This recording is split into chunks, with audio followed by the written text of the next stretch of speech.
जय जगन्नाथ पिला माने केमती अछ हमर ओडिया विद्या चैनल को स्वागत। आमे समस्ते पढ़िबा आज क्लास 7 सप्तम भारतर भौगोलिक विविधता ए विषय आमे आलोचना करिबा। तेणु तुम समस्ते मन ध्यान देकी सुनिब, ठीक अछि। अच्छा, भूगोल रु भौगोलिक। तेणु भूगोल विषय आम जो पढ़ा आम भौगोलिक चिंताधारा गुड़िक सदाबले मन रखा पड़ा। तेणु यही भारतर हो पृथ्वीर हो आम भौगोलिक दृष्टिकोण रु आम देखा पड़ा सब जिनस गुड़िक। आम आरंभ करवा। तेमे जानी श्री अरविंद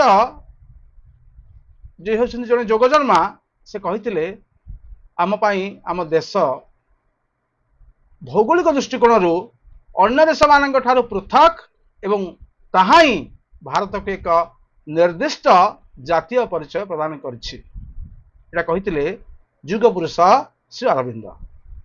तेणु वास्तव में आज तांकर कथा सत्य परिणत होती। आमे देख चित्र एक नंबर 1.1 जो कर्णाटक गोटे जोग जलप्रपात अच्छी सेठारे मालभूमि आउ जलप्रपात गुड़ी देख भल भाव जलप्रपात प्रवाहित जलशक्ति को स्वतंत्र टर्बाइन माध्यम केमती विद्युत शक्ति परिणत कर जिनसा को भल देख। तेणु ये आम चिंता करवा जे भारतर केतक प्रमुख भौगोलिक वैशिष्ट्य गुड़िक कौन कौन बुझिपाल। भारतर भौगोलिक विविधता आम जीवन को किपरि प्रभावित करे ए विषय आम आलोचना करवा, ठीक अच्छे। तेणु 1984 मसीहार कथा गोटे गप मध्यम तुम ये मन रख। 1984 मसीहा कथा से भारतर प्रथम महाकाशचारी श्री राकेश शर्मा महाकाश को यात्रा करते समय भारतर प्रधानमंत्री थिले श्रीमती इंदिरा गांधी महोदया। श्री राकेश शर्मा को पचारे आम देश भारत महाकाश किपर दिशुची संगे संगे उत्तर मिलला सारे जहां से अच्छा, सारे जहां से अच्छा अर्थात मो देश दुनिया रे सबुठ सुंदर। यह 20 शताब्दीर अति प्रसिद्ध कविता सारे जहां से अच्छा हिंदुस्तान हमारा ये कवितार सारांश। तेणु ये हूँ से राकेश शर्मा और श्रीमती इंदिरा गांधी मध्य कथबार्ता। तेणु आम बर्तमान अनुसंधान करवा जे उक्त पुस्तकर शेषर थिबा भारतर मानचित्र को आम देखा। से सब आगुरी तुम देखिच मानचित्र मानचित्र दिग विषय में तुम अवगत होइच। ए कथा पूर्व श्रेणी में आलोचित होइछि। पूर्व श्रेणी में तुम माने विभिन्न प्रकार भूमि रूप विषय में तुम पढ़ीच, यथा पर्वत समतल भूमि मालभूमि एगुड़ सब पढ़ीच तुम पूर्व श्रेणी मानक। भारतर मानचित्र केउ केउ भूमि रूप को तुम लक्ष्य कल एवं मानचित्र विभिन्न रंग कहीं व्यवहार कर तुम आगुरी जानीच। एगुड़िक आम कहवा आवश्यक नाही। किंतु ये अध्याय पढ़ा बेले आमे भारतर प्राकृतिक मानचित्र को बारंबार देखा पड़ो। भारतर प्राकृतिक मानचित्र को आमे देखा पड़ो। भारत हूँ पृथ्वीर सप्तम बृहत्तम देश एवं एशिया महादेशर एक अंश। मन रख, भारत हूँ पृथ्वीर सप्तम बृहत्तम देश एवं यहाँ हूँ एशिया महादेशर गोटे अंश जोड़ा पाकिस्तान बांग्लादेश नेपाल भूटान श्रीलंका एवं म्यांमार भारतर होती पड़ोसी देश। बुझिपार तो एटा सब भारतर पड़ोसी देश। मन रख, पाकिस्तान बांग्लादेश नेपाल भूटान श्रीलंका म्यांमार एमान भारतर पड़ोसी देश। ओ एवं यही गुड़िक सह भारत एक स्वतंत्र सुसंगठित भूखंड गठन करे। यही भूखंड को कहुए भारतीय उपमहादेश। परीक्षा प्रश्न आसो भारतीय उपमहादेश क्या कहुए तेणु आमर जो पाकिस्तान हो बांग्लादेश हो नेपाल हो भूटान हो श्रीलंका हो म्यांमार हो ये भारत पड़ोसी देश मान अच्छा युड़िक भारत एक स्वतंत्र सुसंगठित भूखंड गठन कर भूखंड को कहुए भारतीय उपमहादेश जेहेतु मुझे भारत हूँ एशिया महादेश गोटे अंश तेणु आलोचना दृष्टि आम भारत को 5 गोटी भाग में विभक्त कर 5 गोटी केत भाग 5 गोटी भाग में विभक्त कर कौन कौन ना एक आस प्रथम देख उत्तरस्थ बृहत पर्वतमाला कौन अच्छी उत्तरस्थ बृहत पर्वतमाला 2 रे गंगा और सिंधु विशाल समतल अंचल 3 रे मरुभूमि अंचल 4 रे दाक्षिणात्य मालभूमि 5 रे द्वीपपुंज एगुड़ी हूँ ये 5 गोटी भाग में विभक्त कर भारत को तेणु आम एगुड़िक विषय कौन करवा ना संक्षिप्त भाव में आलोचना करवा बुझिपार तेणु भारत हूँ एक विशाल तथा विविधतापूर्ण देश हो से संबंध में आम टेक्निक विवरणी तुम मानू देवा उचित नुहे तेणु आम गोटे गोटे विषय आलोचना करवा जोटा कि भारत उत्तर में हिमालय पर्वतमाला कौटी भारत उत्तर में हूँ हिमालय पर्वतमाला एवं एक प्राकृतिक प्रतिबंधक रूपे रही हिमालय नाम नगाधिराज अस्ति उत्तरास्यां दिशिदेव तत्मा हिमालय नाम नगाधिराज अर्थ उत्तर से भारत उत्तर में हिमालय पर्वतमाला पश्चिम भूभाग में कौन अच्छी ना पश्चिम भूभाग अच्छी थर मरुभूमि कौटी अच्छी पश्चिम भूभाग एवं जलभाग रूपे अरब सागर जलभाग रूपे अरब सागर तार पश्चिम सीमा निर्धारण करुच्छिपार एवं दक्षिण रे भारत महासागर आ पूर्व रे बंगोपसागर यार हूँ प्राकृतिक सीमा निर्धारण करुच्छी भौगोलिक वैशिष्ट्य गुड़िक भारत को एशियार अन्य अंचल ठारू पृथक करफल भारत जलवायु संस्कृति एवं इतिहास गोटे स्वतंत्रता बहन करुच्छी बुझिपार भारत जलवायु संस्कृति एवं इतिहास एक स्वतंत्रता बहन करुच्छी आम यार पूर्व श्रेणी षष्ठ पढ़ी अक्षांश द्राघिमा विषय तुम्हें जाच तेणु भारत मानचित्र को लक्ष्य कले यार अक्षांश द्राघिमा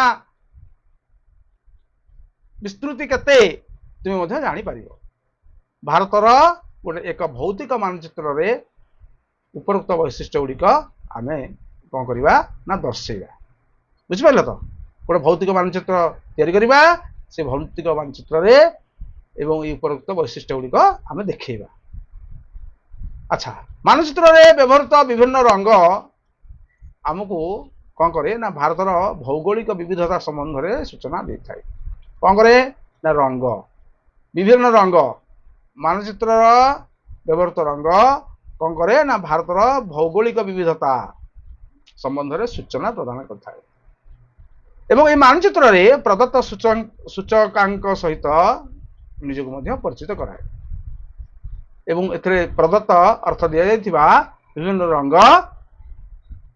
भिन्न भिन्न उच्चता को दर्शाई थाए भिन्न भिन्न उच्चता को दर्शाई थाए तेणु प्रथमे आम देखा हिमालय पर्वतमाला ये जो चित्र 1.2 धला देखा हिमालय विभिन्न अंश गुड़िक कौन सूचि देख गोटे विशाल प्राचीर सदृश हूँ दंडायमान यही हिमालय पर्वत अस्ति उत्तराशंसी देवतात्मा हिमालय नाम नगाधिराज यही हिमालय पर्वत चित्र नंबर 1.2 रे जो फोटो गुड़िक उपग्रह द्वारा उत्तोलन कर हिमालय फोटो यहाँ ए प्रत्येक पर्वत श्रेणी दैर्घ्य हूँ 2500 किलोमीटर ये जो पर्वत श्रेणी गुड़िक सब अच्छी विभिन्न पर्वत श्रेणी गुड़िक एटा देख এই পର୍ବত শ্ରେଣୀ ଗୁଡ଼ିକର ଦୈର୍ଘ୍ୟ ହେଉଛି ପ୍ରାୟ 2500 କିମି। ମନେ ରହିଲା। ତେଣୁ ନିକଟରୁ ଦେଖିଲେ ହିମାଳୟ ପର୍ବତମାଳା ଆକାଶକୁ ଛୁଇଁଲା ପରି ମନେ ହୁଏ ଯଦି ଆମେ ନିକଟକୁ ଯିବା। ଯେମିତି ସମୁଦ୍ର ନିକଟକୁ ଯିବା ଦେଖିବା ଯେ ସମୁଦ୍ର ଆକାଶ ଲାଗି ଯାଇଛି। ବାସ୍ତବରେ ଏଥିରେ ଥିବା ଅନେକ ଗିରିଶୃଙ୍ଗର ଉଚ୍ଚତା 8000 ମିଟରରୁ ଅଧିକ। ନିକଟରୁ ଯଦି ଆମେ ଦେଖିବା ତ ହିମାଳୟ ପର୍ବତମାଳା ଆକାଶକୁ ଛୁଇଁଲା ପରି ମନେ ହୁଏ, କିନ୍ତୁ ପ୍ରକୃତରେ ଏଥିରେ ଥିବା ଅନେକ ଗିରିଶୃଙ୍ଗର ଉଚ୍ଚତା ହେଉଛି 8000 ମିଟରରୁ ଅଧିକ। କିନ୍ତୁ ଯେହେତୁ ଆମେ ନିକଟକୁ ଦେଖୁଛେ ସେମିତି ଆମକୁ ଦେଖାଯାଉଛି। ମିଳିତ ଭାବେ ଏହିସବୁ ଗିରିଶୃଙ୍ଗ ଗୁଡ଼ିକୁ ଅଷ୍ଟସହସ୍ରୀୟ କଣ ଯାଇଛି ଅଷ୍ଟସହସ୍ରୀୟ ବୋଲି କୁହାଯାଏ। ଯେହେତୁ ଏଥିରେ ଅନେକ ଗିରିଶୃଙ୍ଗର ଉଚ୍ଚତା 8000 ମିଟର, ତେଣୁ ଏଗୁଡ଼ିକ ସବୁ କୁହନ୍ତି ଅଷ୍ଟସହସ୍ରୀୟ। ସହସ୍ର ମାନେ 1000, 8 ଅଷ୍ଟସହସ୍ରୀୟ। ଏହି ପର୍ବତମାଳା ଏସିଆର 6 ଗୋଟି ଦେଶରେ ବ୍ୟାପ୍ତ। କେତେ ଦେଶରେ? 6 ଗୋଟି ଦେଶରେ ଏହା ବ୍ୟାପ୍ତ। କଣ କଣ ସେ ଦେଶ ଗୁଡ଼ିକ? 1ରେ ମନେ ରଖ ଭାରତ, 2ରେ ନେପାଳ, 3ରେ ଭୁଟାନ, 4ରେ ଚୀନ, 5ରେ ପାକିସ୍ତାନ ଓ ଶେଷରେ ଆଫଗାନିସ୍ତାନ। ଏହି 6 ଗୋଟି ଦେଶରେ ବ୍ୟାପ୍ତ। ତେଣୁ ଏହି ସବୁକୁ ଆମେ ଯଦି ଦେଖିବା, ତେଣୁ ଦେଖିବା ଯେ ଗ୍ରୀଷ୍ମ ଋତୁରେ ହିମାଳୟ ପର୍ବତମାଳାରେ ଥିବା ବରଫ ତରଳେ। ଗ୍ରୀଷ୍ମ ଋତୁରେ କଣ ହୁଏ? ହିମାଳୟ ପର୍ବତମାଳାରେ ଥିବା ବରଫ ତରଳେ। ଏହି ବରଫ ଗୁଡ଼ିକ ତରଳି ଗଙ୍ଗା, ବ୍ରହ୍ମପୁତ୍ର, ସିନ୍ଧୁ ଆଦି ପ୍ରମୁଖ ନଦୀ ଗୁଡ଼ିକୁ ଜଳ ଯୋଗାଇଥାଏ। ବୁଝିପାରିଲ? ଗ୍ରୀଷ୍ମ ଋତୁ ବର୍ତ୍ତମାନ ଚାଲିଛି। এই ଗ୍ରୀଷ୍ମ ଋତୁରେ ହିମାଳୟ ପର୍ବତମାଳା ଗୁଡ଼ିକ ଥିବା ବରଫ ଗୁଡ଼ିକ ତରଳିବ। ତରଳିକି କଣ ହୁଏ ନା ଗଙ୍ଗା, ବ୍ରହ୍ମପୁତ୍ର, ସିନ୍ଧୁ ଆଦି ପ୍ରମୁଖ ନଦୀ ଗୁଡ଼ିକୁ ଜଳ ଯୋଗାଇଥାଏ। ଏହି ନଦୀ ଆଉ ସେମାନଙ୍କର ଉପନଦୀ ଗୁଡ଼ିକ କୋଟି କୋଟି ଜନସାଧାରଣଙ୍କୁ କଣ କରେ ନା ପାନୀୟ ଜଳ, କୃଷି ଓ କଳକାରଖାନାକୁ ଜଳ ଯୋଗାଇଥାଏ। ସେଥିପାଇଁ ହିମାଳୟକୁ ଏସିଆର ଜଳଦୁର୍ଗ ବୋଲି ଆଖ୍ୟା ଦିଆଯାଇଛି। ଏସିଆର ଜଳଦୁର୍ଗ କହିଲେ ହିମାଳୟକୁ ଆମେ ବୁଝୁ କାହିଁକି? ଏଠି ପ୍ରଶ୍ନ ଆସିବ। ଏସିଆର ଜଳଦୁର୍ଗ ହେଉଛି ହିମାଳୟ। କାହିଁକି? ନା ଗ୍ରୀଷ୍ମ ଋତୁରେ ହିମାଳୟ ପର୍ବତମାଳାରେ ଥିବା ବରଫ ଗୁଡ଼ିକ ତରଳି ବିଭିନ୍ନ ଗଙ୍ଗା, ବ୍ରହ୍ମପୁତ୍ର, ସିନ୍ଧୁ ଆଦି ପ୍ରମୁଖ ନଦୀ ଗୁଡ଼ିକୁ ଜଳ ଯୋଗାଇଥାଏ। ଏହି ନଦୀ ସେମାନଙ୍କର ଉପନଦୀ ଗୁଡ଼ିକୁ କୋଟି କୋଟି ଜନସାଧାରଣଙ୍କୁ ପାନୀୟ ଜଳ, କୃଷି ଓ କଳକାରଖାନାକୁ ଜଳ ଯୋଗାଇଥାଏ। ସେଥିପାଇଁ ହିମାଳୟକୁ ଏସିଆର ଜଳଦୁର୍ଗ ବୋଲି କୁହାଯାଇଛି। ଏହି ହିମାଳୟ ଅନେକ ସଂସ୍କୃତି ଓ ଆସ୍ଥା ଓ ଉଦ୍ଭବ ପାଇଁ ଗୁରୁତ୍ୱପୂର୍ଣ୍ଣ ଭୂମିକା ଗ୍ରହଣ କରିଛି। ଭାରତୀୟ ସଂସ୍କୃତିରେ ପର୍ବତ ଗୁଡ଼ିକୁ ପବିତ୍ର ବୋଲି ବିବେଚନା କରାଯାଏ। ସେଥିପାଇଁ ସେଠାରେ ଏହି ପର୍ବତ ମାନଙ୍କରେ ସବୁ ଅନେକ ମଠ ଓ ମନ୍ଦିର ମାନ ଗଢ଼ି ଉଠିଛି। ଯେତେ ସବୁ ଦେଖ ପର୍ବତ ମାନଙ୍କ ଭିତରେ ପର୍ବତ ଅଛି, ସେଠି ବିଭିନ୍ନ ପ୍ରକାର ମଠ ଅଛି ଆଉ ମନ୍ଦିର ବି ଅଛି, ଯୋଉଟାକି ଏହା ପୃଥିବୀର କୋଣ ଅନୁକୋଣରୁ ସନ୍ନ୍ୟାସୀ ମାନେ ଭଗବତ ପ୍ରେମୀ ମାନଙ୍କୁ ପୂଜା ଧ୍ୟାନ ନିମନ୍ତେ ଆକର୍ଷିତ କରିଥାନ୍ତି।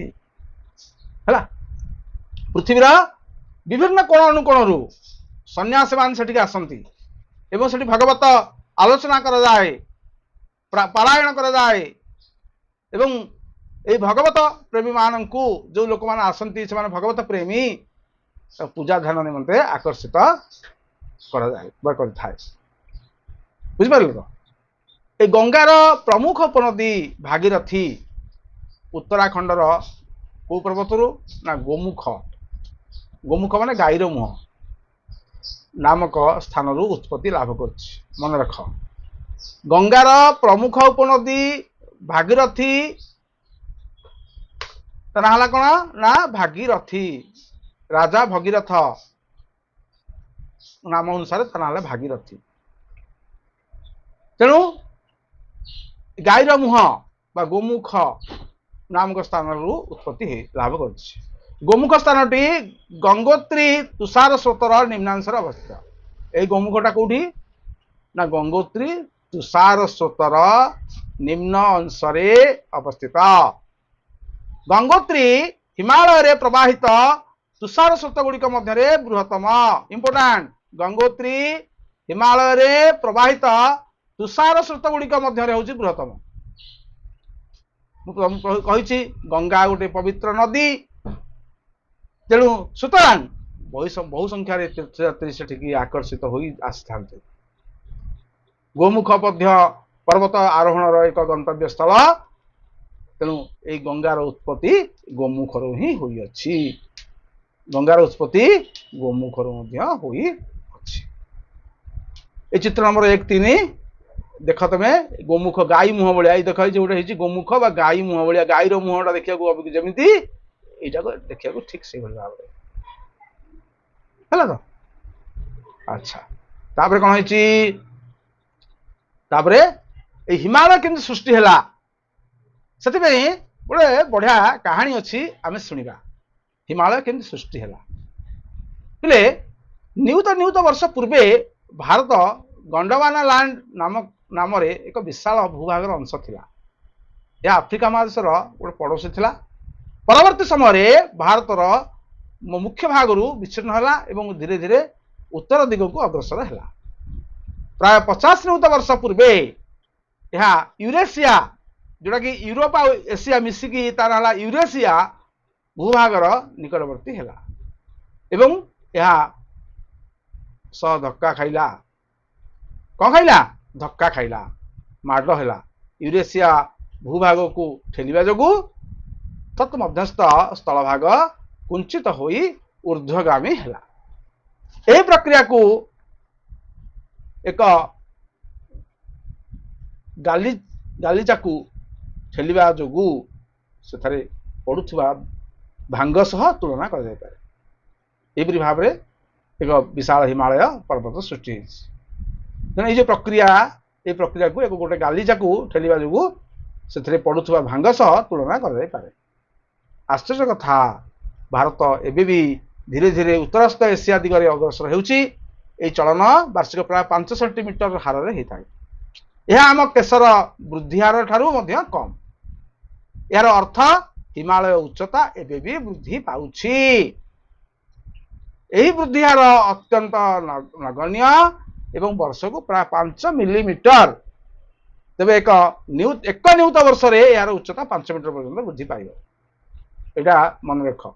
यही वृद्धि हार बढ़ी बढ़िका जदिव अत्यंत नगण्य एवं वर्ष को प्राय 5 मिलीमीटर, तेबे एक नियुत वर्ष रे यार उच्चता 5 मीटर पर्यंत वृद्धि पाइब। एथर संदेह नहीं। जोटा कि 1.5 हिमालय अंतर्गत शिलार भंगुर स्तर देखा मिलूँ। तेणु एगुड़ी मन रख जे हिमालय शब्दटी दुईटी संस्कृत शब्द द्रुत हिमालय। हिमा कहले बरफ एवं आलय अर्थ घर। तेणु हिमालय प्रकृत अर्थ है बरफर घर। हिमालय प्रकृत अर्थ बरफर घर। हिम आलय, हिम है बरफ, आलय है घर। हिम आलय हिमालय। तेणु हिमालय प्रकृत अर्थ हूँ बरफ घर। तेणु हिमालय पर्वतमाला को मुख्यतः 3 गोटी पर्वत श्रेणी रे विभक्त करा। 3टा पर्वत श्रेणी विभक्त करा।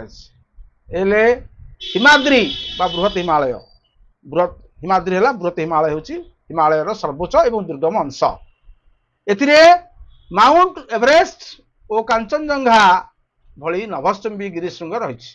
कौन रही ना माउंट एवरेस्ट और कांचनजंघा भली नभाश्चुंबी गिरिशृंग। ए दुटा मन रख। गोटे माउंट एवरेस्ट आ गोटे कांचनजंघा। एवं नभश्चुंबी गिरिशृंग रही। यही पर्वत श्रेणी वर्ष सारा बरफावृत रही थाए। कौन रही थाए? वर्ष सारा बरफ बुड़ी रही थाए। तेणु एठारे लोक मैंने रही पारे कि जेहेतु चारिआडे बरफावृत, तेणु एठारे लोक मैंने बसवास करने संभव नुहे। एठारे जनबसती देखा जाए नहीं। एठारे रहिबा एक दुर्विसह व्यापार। तेणु एठारे केबेले जनबसती देखा जीव ना। बुझेगा? तापरे हिमाचल जोड़ा मध्य हिमालय ये हला सर्वोच्च हिमालय दक्षिण अवस्थित सर्वोच्च हिमालय दक्षिण अवस्थित ये मध्य हिमालय एठाकार कौन होची ना एठाकार जलवायु समृद्ध जैव विविधता और जनबसति पाई अनुकूल परिवेश सृष्टि करिथाए जोड़ा नैनीताल उत्तराखंड दार्जिलिंग पश्चिम बंग शिमला हिमाचल प्रदेश और मिसौरी उत्तराखंड आदि प्रसिद्ध शैल निवास मान एठारे रही एठी शैल निवास मान सब रही शिवालिक जोड़ा बाह्य हिमालय हिमालय पर्वतमालार बाह्यांश बा दक्षिण भाग में अवस्थित निम्नतम पर्वत श्रेणी और अनेक छोट छोट पहाड़ को नहीं गठित घंच जंगल रे परिपूर्ण यार पाददेश वन्य प्राणी समृद्ध यार पाददेश कौन होची ना वन्य प्राणी समृद्ध यही अंचलटी हिमालय और गांगेय जोटा कि उत्तरस्थ समतल अंचल यही मध्यस्थ अंचल तेणु हिमालय पर्वतांचल विभिन्न अंश राज्य गुड़ को आम चिन्हट करवा एथिपाई भारतर भौतिक और राजनीतिक मानचित्र साहाय्य नवा तेणु साहाय्य ननेले आम तो आगे बेहरे आगे पारिबा ना बुझिपारे तो तेणु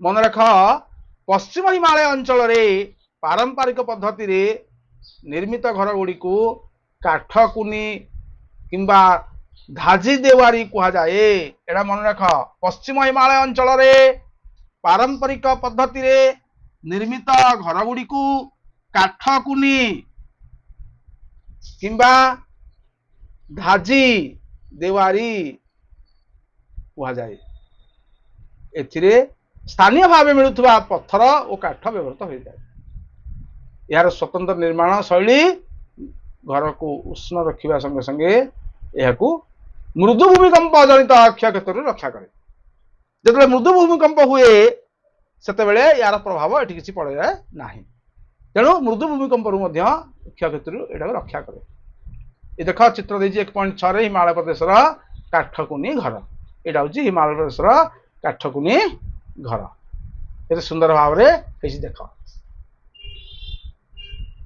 तेणु हिमाचल प्रदेश अंतर्गत बृहत हिमालयस्थ जातीय उद्यान रे बहु प्रकार उद्भिद आ प्राणी और जीवजंतु रही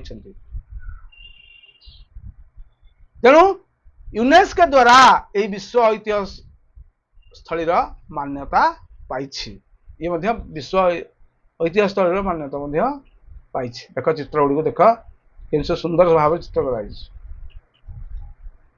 बृहत हिमालय जातीय उद्यान अंचल बृहत हिमालय जातीय उद्यान अंचल तापर हिमालयान मोनाल से एक प्रकार पक्षी आउ लद्दाख लद्दाखस्थ मठ हिमालय प्रदेश स्थित ब्यास नदी तुषार चिताबाघ हिमालयर एक स्थानीय बेलार स्थानीय बजार रे द्रव्य प्रदर्शन आउ कौन हूँ ना रोडेड स्टोन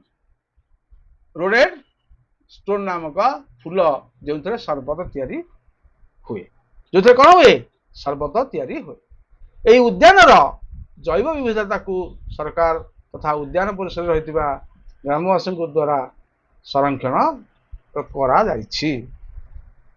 बुझिपारे तो तापर आसवा भारतर शीतल मरुभूमि ये मरुभूमि शब्द मन में हठात एक गरम स्थान छवि सृष्टि करे कौन सृष्टि करे ना गरम स्थान गोटे छवि सृष्टि करे मरुभूमि भय लगे खरा दिन जावा मरुभूमि तेरे केतक अंचल शीतल मरुभूमि मान रही केतक अंचल कौन रही शीतल मरुभूमि आम देश में गोटे शीतल मरुभूमि रही शीतल मरुभूमि कौन ना लद्दाख लद्दाख आम देशर आम देश गोटे शीतल मरुभूमि रही शीतल मरुभूमि ना लद्दाख एठारे शीत दिने सर्वनिम्न तापमात्रा 30 डिग्री सेल्सियस निम्न थाए एठारे अति कम वर्षा होता है एठाकार भूभाग पथुरिया आबड़ा खाबड़ा एठारे କେତେକ ଗଭୀର ଉପତ୍ୟକା ଓ ହ୍ରଦମାନଙ୍କୁ ଦେଖାଯାଏ। ପାଙ୍ଗଙ୍ଗ ସୋ ଏହି ହ୍ରଦମାନଙ୍କ ମଧ୍ୟରେ ଅନ୍ୟତମ। ଯେତେ ହ୍ରଦ ଦେଖାଯାଏ ଏହି ହ୍ରଦଟା ପାଙ୍ଗଙ୍ଗ ସୋ ଏହି ହ୍ରଦମାନଙ୍କ ମଧ୍ୟରେ ଅନ୍ୟତମ। ହଠାତ୍ ଭୂର୍ବ କଣ ହୁଏ ନା ଚନ୍ଦ୍ରପୃଷ୍ଠର ଭୂ ପ୍ରକୃତି ସହ ସାମଞ୍ଜସ୍ୟ ରହିଛି, ସେଥିପାଇଁ ଏହାକୁ ଚନ୍ଦ୍ରଭୂମି ବୋଲି କୁହାଯାଏ। ଏଇଟା ସଦାବେଳେ ମନେ ରଖ। ଚନ୍ଦ୍ରଭୂମି କଣ? ଭୂତତ୍ତ୍ୱବିତ୍ ମାନେ ଏହି ପ୍ରକାର ଭୂମିର ସୃଷ୍ଟି ସମ୍ବନ୍ଧରେ ପୂର୍ବରୁ ମତ ଦେଇଛନ୍ତି, ସବୁ ଜଣେଇଛନ୍ତି। ଯଦି ଦେଖ 1.8ରେ ଲଦାଖର ଚିତ୍ର, ହିମାଳୟରେ 1.9ରେ ଦେଖ ହିମାଳୟରେ ବାସ କରୁଥିବା ଅଧିବାସୀ ମାନେ ୟାକ୍ ବା ଚମରି ଗାଈ ଅତ୍ୟନ୍ତ ଗୁରୁତ୍ୱପୂର୍ଣ୍ଣ, ଯୋଉଟାକ କ୍ଷୀର, ମାଂସ, ପଶମ ଆଉ ଗୋବର ପାଇଁ ସେମାନେ ଏହାକୁ ପାଳନ କରନ୍ତି। ଏମାନଙ୍କୁ ମଧ୍ୟ ପରିବହନ କାର୍ଯ୍ୟରେ ମଧ୍ୟ ସେମାନେ ବ୍ୟବହାର କରନ୍ତି। ବୁଝିପାରିଲ ତ? ଆଚ୍ଛା, ତାପରେ ଏଇଟା ଗୋଟେ ଦେଖ ଚିତ୍ର 1 ଆଉ 1.10ରେ ଲଦାଖ ପାଙ୍ଗଙ୍ଗସୋ ଏହି ହ୍ରଦରେ ପାଣି ଲୁଣିଆ ହେଲେ ମଧ୍ୟ ଅନ୍ୟ ହ୍ରଦର ପାଣି ନୁହେଁ। ଏହାର ଚତୁର୍ପାର୍ଶ୍ୱରେ ଥିବା କଣ ହଉଛି ନା ବିଭିନ୍ନ ପାର୍ବତ୍ୟାଞ୍ଚଳରୁ ଦ୍ରବୀଭୂତ ଖଣିଜ ପଦାର୍ଥ ଏହି ଲବଣତାର କାରଣ। ବୁଝିପାରିଲ ତ? ତେଣୁକରି କଣ ହଉଛି ନା ଏଇ ଯୋଉ ପର୍ବତ ଦ୍ରବୀଭୂତ ଖଣିଜ ପଦାର୍ଥ ଅଛି ଏହା ଲବଣତାର କାରଣ। ତେଣୁ ଏଗୁଡିକ କଣ ହଉଛି ନା ତା ସହ ଧକ୍କା ହେଇକି ସୃଷ୍ଟି ହଉଛି। ତେଣୁ ଏହି ଭଙ୍ଗିଳ ପର୍ବତମାଳାଟି ପୂର୍ବରୁ ଥିବା ମହାସାଗରରୁ ସୃଷ୍ଟି ହେଇଛି। ସୁତରାଂ ଏହି ଅଞ୍ଚଳ ଶିଳା ଗୁଡିକ ମୁଖ୍ୟତଃ ବାଲି ଆଉ କର୍ଦ୍ଦମ ଦ୍ୱାରା ସୃଷ୍ଟି, ଯୋଉଟାକି ଯୁଗ ଯୁଗ ଧରି ଉଭୟ ବର୍ଷା ଓ ପବନ ଦ୍ୱାରା ଏହି ଅଞ୍ଚଳ କ୍ଷୟିତ ବା କ୍ଷତି ହୋଇ ଏପରି ଆବଡ଼ା ଖାବଡ଼ା ଭୂମି ରୂପ ସୃଷ୍ଟ ହୋଇଛି ବୋଲି କୁହାଯାଏ। ମାନଚିତ୍ରରେ ମଧ୍ୟ ଏଗୁଡାକ ସବୁ ଭୂମି ରୂପ ଗୁଡ଼ିକୁ ଆମେ ଦେଖିବା, ନହେଲେ ଆମେ କିଛି ଜାଣିପାରିବା ନାହିଁ। ଉପରୋକ୍ତ ଆଲୋଚନାରୁ ଆମେ କଣ ଜାଣିଲେ ଯେ ଲଦାଖର ପରିବେଶ ବେଶ ଅନୁକୂଳ, ତଥାପି ଏଠାରେ ବରଫ ଚିତାବାଘ ଓ ଆଇବେକ୍ ନାମକ ପାହାଡ଼ିଆ ଛେଳି, ତିବ୍ବତୀୟ ମୃଗ ଏଠି ବାସ କରନ୍ତି। ଏଇ ଲଦାଖର ଅଧିବାସୀ ମାନେ କଣ? ଲଦାଖର ଅଧିବାସୀ ମାନେ ଅତ୍ୟନ୍ତ ଭାବରେ ସରଳ ଭାବରେ ଜୀବନଯାପନ କରୁଛନ୍ତି। ଏହି ଅଞ୍ଚଳଟି ପୁରାତନ ମଠ ଏବଂ ଲୋସାର ଓ ହେମିସ୍ ପରି ଆକର୍ଷଣୀୟ ପର୍ବପର୍ବାଣି ପାଇଁ ପ୍ରସିଦ୍ଧ। ବୁଝିପାରିଲ ତ? ତାପରେ ଆମେ କଣ କରିବା ନା ଗାଙ୍ଗେୟ ସମତଳ ଭୂମି ଦେଖିବା। ଏଇ ଗାଙ୍ଗେୟ ସମତଳ ଭୂମି କଣ ହଉଛି ନା ହିମାଳୟର ଦକ୍ଷିଣରେ ଏକ ସୁବିସ୍ତୃତ ଉର୍ବର ସମତଳ ଭୂମି ରହିଛି, ଯୋଉଟା କୁହନ୍ତି ଗାଙ୍ଗେୟ ସମତଳ ଭୂମି। ଏହି ସମତଳ ଭୂମି ଭାରତ ଇତିହାସ ଏବଂ ସଭ୍ୟତାର ଗୋଟେ ଗୁରୁତ୍ୱପୂର୍ଣ୍ଣ ଅଙ୍ଗ କହିଲେ ଅତ୍ୟୁକ୍ତି ହେବ ନାହିଁ। ହିମାଳୟରୁ ଉତ୍ପତ୍ତି ଲାଭ କରୁଥିବା ବଡ଼ ବଡ଼ ନଦୀ ଗୁଡ଼ିକ ଜଳ ଦ୍ୱାରା ଏହି ଅଞ୍ଚଳ ପରିପୃଷ୍ଟ। ଗଙ୍ଗା, ସିନ୍ଧୁ, ବ୍ରହ୍ମପୁତ୍ର ଏବଂ ସେମାନଙ୍କର ଉପନଦୀ ଗୁଡ଼ିକ ସବୁ କଣ ହଉଛି এই ଉପନଦୀ ସମୂହ ଦ୍ୱାରା ସଞ୍ଚିତ ପଟୁମାଟି ଦ୍ୱାରା এই ଅଞ୍ଚଳ ମୃତ୍ତିକା ସମୃଦ୍ଧ। ବୁଝିଲା ତ? ତେଣୁ ଏହି ମୃତ୍ତିକାରେ ପ୍ରଚୁର ଖଣିଜ ପଦାର୍ଥ ଥିବାରୁ ଏହା ଅତ୍ୟନ୍ତ ଉର୍ବର ଓ କୃଷି ଉପଯୋଗୀ। ଫଳତଃ ନଦୀ ଆନିତ ପଟୁମାଟି ସଞ୍ଚୟ ଯୋଗୁଁ ଏହି ଅଞ୍ଚଳ ଶସ୍ୟ ଶ୍ୟାମଳା। ଉକ୍ତ ଅଞ୍ଚଳର ନଦୀ ଗୁଡ଼ିକ ମଧ୍ୟ ବିଜୁଳି ଶକ୍ତି କଣ ହଉଛି ନା ବିଜୁଳି ଶକ୍ତି ଉତ୍ପାଦନର ଉତ୍ସ। ଏହି ସମତଳ ଭୂମିରେ ଭାରତର ଜନସଂଖ୍ୟାର ଏକ ବଡ଼ ଅଂଶ ବାସ କରନ୍ତି। କଣ ବାସ କରନ୍ତି? ବଡ଼ ଅଂଶ ବାସ କରନ୍ତି। କୋଉଠି ନା এই ସମତଳ ଭୂମିରେ ଭାରତର ଯେତେ ବଡ଼ ଜନସଂଖ୍ୟା ଅଛି ତାଠୁ ଗୋଟେ ଅଂଶ ଏଠି ବାସ କରନ୍ତି। ଦେଖ ଚିତ୍ର 1.11ରେ ସମତଳ ଅଞ୍ଚଳରେ ଆଧୁନିକ କୃଷି ପ୍ରଣାଳୀ ଦେଖ, ଟ୍ରାକ୍ଟର ଦ୍ୱାରା ସବୁ ବିଭିନ୍ନ ପ୍ରକାର ଚାଷ କରାଯାଉଛି। 2ରେ ଦେଖ ଆକାଶରୁ ଯମୁନା ନଦୀ ସହ ଦିଲ୍ଲୀର ଦୃଶ୍ୟ। 3ରେ ଦେଖ ଚିତ୍ର 3ରେ ଦେଖ उत्तर प्रदेशर बहुविध कृषि अंचल एवं चित्र 1:1:4 देख बंगर धान कियारी काम करुवा ये जो ग्रामीण महिला माने सब रोचंती धान गुड़िक सब तेणु ये हूँ भौगोलिक स्थिति उत्तरस्थ समतल अंचल समप्राय भूमि जाल भली विस्तृत परिवहन विकास रे सहायक हो तेणु सड़क और रेल परिवहन व्यापकता जोगु दूरस्थान को यातायात और माल परिवहन सहज होता है। कौन सहज होता है ना माल परिवहन कौटी की ना दूर स्थान को आउ कौन सहज होता है ना यातायात आ माल परिवहन। विगत अध्याय आम अतीतर स्मृति को लक्ष्य कले जना जाए जे गंगा ब्रह्मपुत्र और अन्य नदी माने जुग जुग धरी जलयात्रा और वाणिज्य निमित्त व्यवहृत हुई कौन अच्छी ना जुग जुग धरी जलयात्रा और वाणिज्य निमित्त व्यवहृत हुई एटा देख 1.5 गांगेय समतल भूमि रे परिवहन माध्यम गांगेय समतल भूमि रे परिवहन माध्यम बुझेला।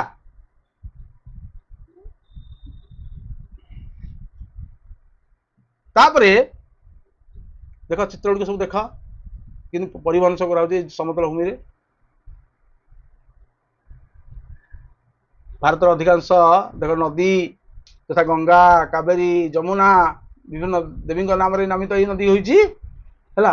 कावेरी सरजू महेंद्र तनया चित्रोत्पला गंडुकी तेणु सब गंगा कावेरी जमुना विभिन्न देवी नाम नामित होती नदी गुड़िक ना किंतु ब्रह्मपुत्र नदीटा हूँ स्वतंत्र यही नदी ब्रह्मा पुत्र बा ब्रह्मपुत्र भावे जनाशुना यही नदी ग्रीष्म काल में शुष्क रहा परिवर्ते अधिक जल रे पूरी उठे है कहीं हुए ना कहीं हुए कहीं पूरी उठे कि जिते बड़े नदी गुड़िक सब ग्रीष्म दिन में शुष्क थाए से ये नदीटा कहीं जल रे पूरी उठे तेणु से विषय में अनुसंधान आम करवा है ठीक अच्छे। तेणु आम पाठ आज ये रखा आसंता काली आम या पर आरंभ करवा रही मनोरंजन त्रिपाठी जय जगन्नाथ। तो फ्रेंड्स आपण माने जदी नोट्स पाइबा पई चाहुचंती फ्री रे नोट्स पाइबा पई चाहुचंती ताहाले आपण जो वीडियो वर्तमान देखुचंती तार डिस्क्रिप्शन बॉक्स को जिबे ओके देन गोटे लिंक थिबो लिखाई थिबो free notes available here okay गोटे रेड कलर चिन्ह दिया उठबो हैला से लिंक ऊपर क्लिक करला पारे आपण को गोटे व्हाट्सएप चैनल खोलिबो हमर ओडिया विद्या ऑफिशियल व्हाट्सएप चैनल खोलिबो लिखाई थिबो तळकु व्यू इन व्हाट्सएप तो व्यू इन व्हाट्सएप ऊपर क्लिक करला पारे आपण ओडिया विद्या चैनल रे विजिट करिवे फॉलो करिवे ताकू फॉलो न कला पर्यंत कौन सी भी पीडीएफ आपण पाइबे नहीं ठीक अच्छे तो फॉलो करिवे एवं आपण जो क्लास रो वीडियो देखुचंती सपोज क्लास 1 नै कि क्लास 8 पर्यंत जो भी क्लास रो वीडियो देखुचंती तार से चैप्टर ना क्लास ना ओके एवं सब्जेक्ट जहाँ भी देखुचंती सेटा सर्च करिवे ओके एवं आराम से फ्री रे डाउनलोड करिवे नोट्स आराम से पढ़िबे क्लास आपण को फ्री रे दियाउची नोट्स आपण को फ्री रे दियाउची आपण को केवल पढ़िबार अछि मन ध्यान देकी पढ़िबार अछि एवं एग्जाम रे गोटे गुड स्कोर करिया अछि बेस्ट स्कोर करिया अछि एवं ओडिया विद्यार ना सब बेले ऊपर को रखिबार अछि ओके एवं तम जेपी सार एपी सार समस्त तम सहित अछंती तो तुमको पढ़िबार अछि एवं ग्रोथ करिबार अछि ओके जदि वीडियो को लाइक करना गोटे लाइक करो एवं गोटे तमर बेस्ट फ्रेंड सहित शेयर करो वीडियो को ओके सेमान को भी सुजोग दियो ओडिया विद्या पढ़िबा पई एवं चैनल को जदि सब्सक्राइब करना ताले कोन करछो यार जल्दी करो ओके तो जय हिंद वंदे मातरम।